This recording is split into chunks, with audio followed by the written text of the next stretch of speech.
A big question remains tonight. Why seal the documents related to the Delphi case? Our Rafael Sanchez asked the Carroll County prosecutor that directly. So listen to this. Explain your decision as to why you believe that maybe for the next 30 days, no one in this room should have access to those records. Sure. It is unusual. We don't do it very often in all the cases that we handle here in Carroll County. We did it in this case because the investigation is still open. And while all cases are important, the nature of this case has some extra scrutiny with it. And so my office, felt it was important to seal those records. We took that same question to a former Indiana prosecutor following the press conference. Jack Crawford prosecuted in Lake County for 10 years. He feels there are more questions than answers following the announcement this morning.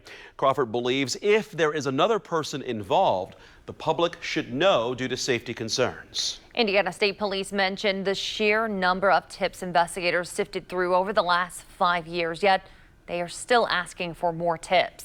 Our Nikki Dimitri joins us live in studio now with what's next in this investigation. Nicole, simply put, while yes, there is an arrest, we heard that today, this investigation, that part of the case, it's far from over. Now, I sat down with former FBI agent and now private investigator here in Central Indiana, Doug Coons, to break down what this all means moving forward. He tells me by Indiana State Police asking the public to continue sending in tips, it may mean there could be an accomplice in this case. The former FBI agent says evidence collected in this case, like DNA, blood, or fingerprints, may not have matched anyone in existing databases. But now, with a person in custody, the evidence could be rerun for a possible match to Richard Allen. Coons urges the community to stay patient. We are all looking for those answers as this case continues to unfold. Well, it's certainly not case closed here. Long way to go. And they left the door open, asking the public to continue to bring in tips.